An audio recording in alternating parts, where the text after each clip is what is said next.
sold on Al Quist, even at that district convention, remember? We had 16 delegates and 13 out of 16 supported Alan Quist. And so that was a kickoff from Faribault to you people. So you're in kind of a friendly territory, I hope. But anyway, Al is from the St. Peter area. He farms out there, so he's a businessman. Past member of 2 school boards, author of 5 books, 1 on the Constitution. What else is there, Julie? He's all around. You know, he was in the State House of Representatives for 3 terms. And chief author of the homeschool bill, as I recall. But anyway, let him talk about himself and his philosophy. Welcome to Faribault.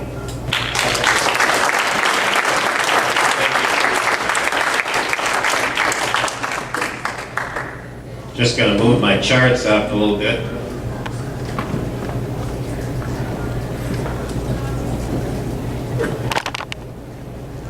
Well, it's an honor for me to be here with the likes of Dan Kaiser and the school board members, city council members, the school board candidates that were introduced. My very good friend, Arlene Nickerson, who is here, and Arlene was one of my students a couple of years ago, and so I know Arlene very, very well. But I do want to give a very brief tribute to Otto Lupnick. He is just absolutely the most inspiring guy I have ever met. And if we had an Otto Lupnick in every county in the United States of America, the United States would be exactly what it was destined to be. So Otto, thank you and God bless you. No.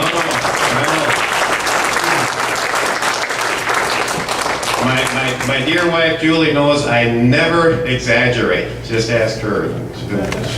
She will tell you. So in terms of procedure, what I'd like to do is talk for about 15 minutes, possibly 20, but about 15. And really, I'm not going to talk about myself, even though Otto said I was. I'm not.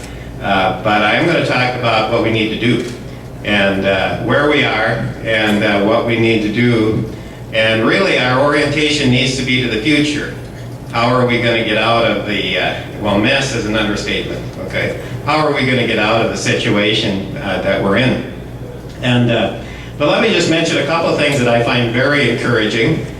And one is that the opposition has decided that, among other things, they want to attack our new TV ad, which some of you I know have seen, which has our granddaughter climbing this mountain of debt.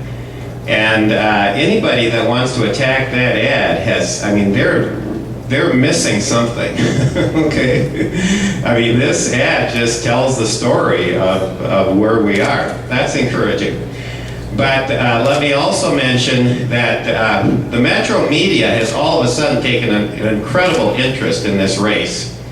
And it's like a media frenzy that is starting. They're very, very interested.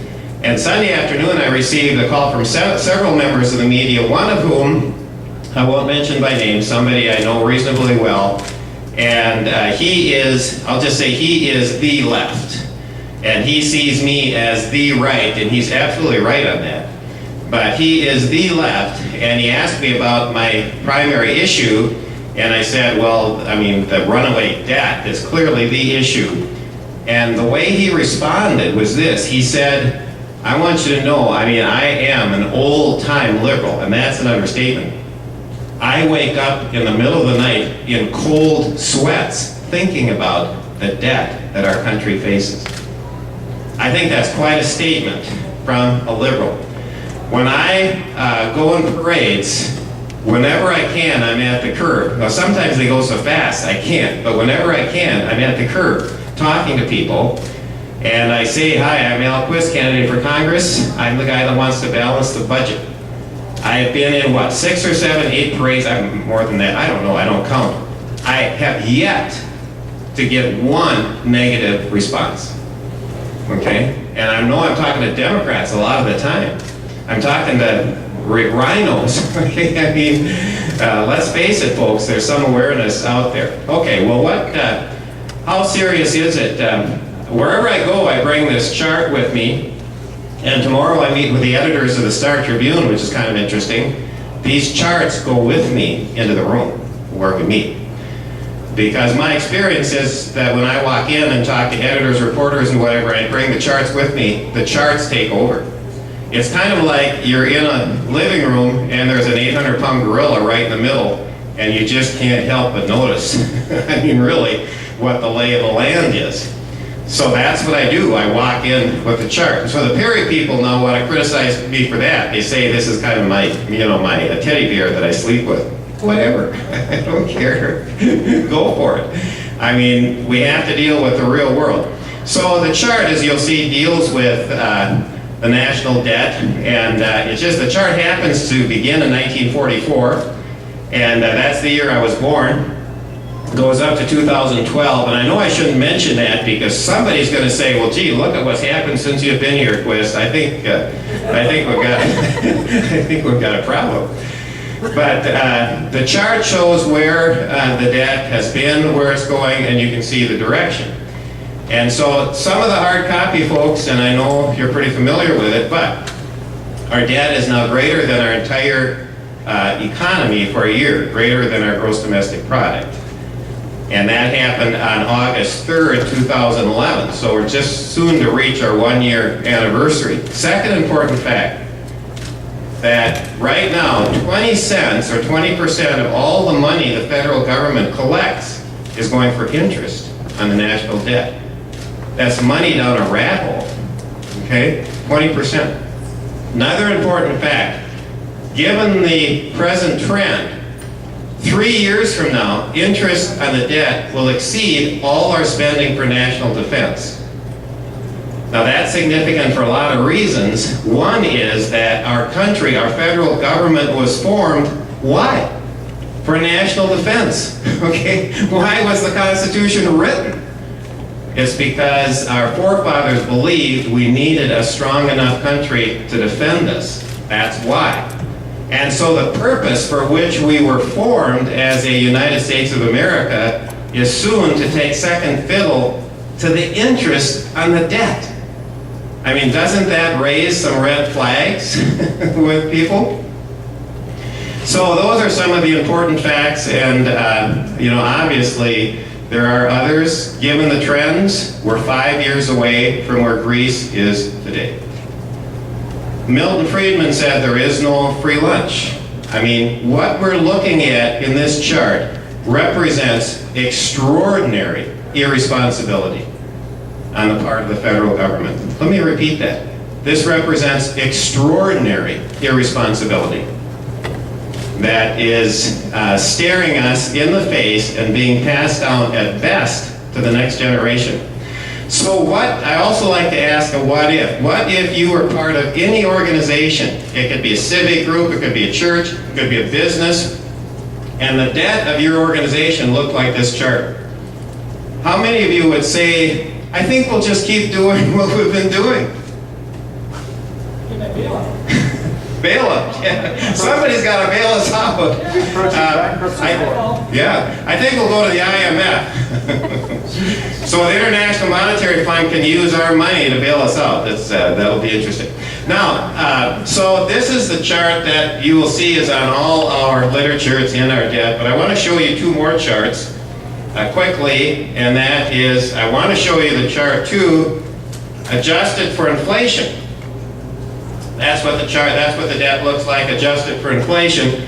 So it doesn't look quite as foreboding, but the basic picture is the same. However, this chart, and this is the best one I could find, ends in 2008.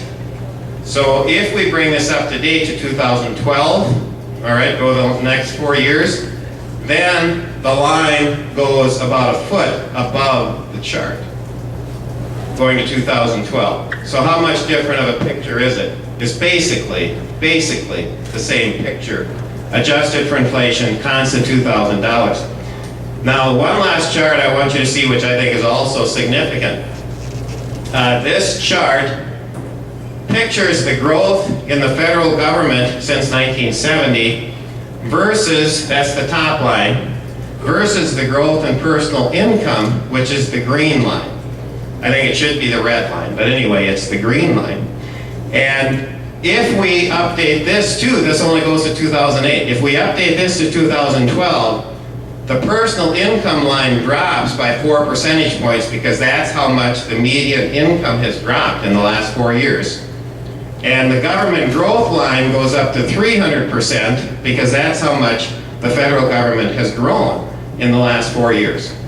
So the bottom line, folks, is that the federal government has grown 10 times faster than personal income since 1970.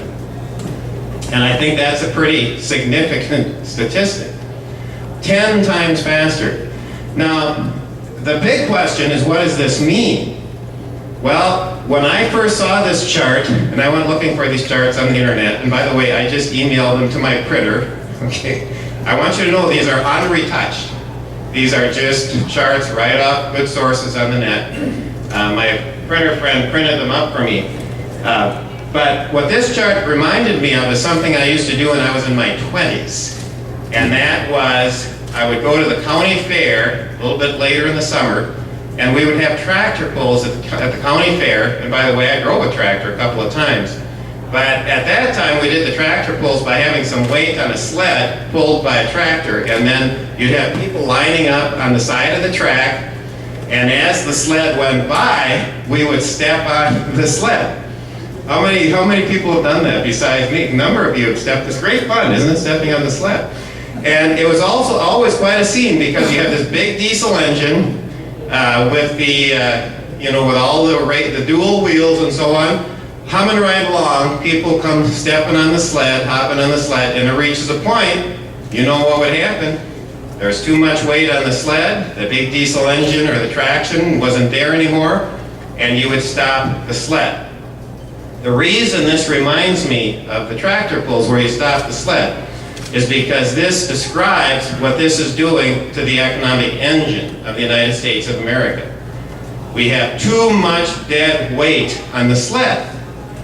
When you have a government that's growing 10 times faster than the economic engine that's pulling the sled, you reach a point where the sled stops.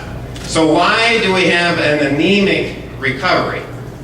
Why do we have more people going on disability than are finding new jobs? Okay, why? Why do we have an unemployment rate that's actually way over 10%? There's too much weight on the sled. There's too much dead weight, too many regulations, too many taxes, too much government overhead for this economy to take off. That is the problem. Again, an important fact. Up until about 8 years ago, the federal government consisted of about 18% of our gross domestic product. Today it's up to 24%. That is the problem. And when you see the growth in government and you see that there's obviously too much weight in the sled, it makes it obvious the way to get out of this is not more taxes, which is simply more government. I mean, the way to get out of this is only one way. You have to start taking people off the sled. You have to start taking the weight off. You have to free up the engine of free enterprise so that it can perform once again. Now that seems so obvious, and yet it's very interesting for me to see how the competition wants to deal with this. And let me be explicit on how the competition wants to deal with this problem. Mr. Perry, the competition there, says, well, yes, we have to balance the budget, but notice he never gives us a time limit. My position is that you have to balance the budget in 5 years or less. I started out saying 6 years, but that was 8 months ago. Right? You have to balance the budget in 5 years or less. Right now, in the House of Representatives in Congress, there are about 85 members that are committed to balancing the budget in 5 years or less. And it's my intention to join that 85 and bring as many more with me as I can into that group. We need to get up to about 120, 125.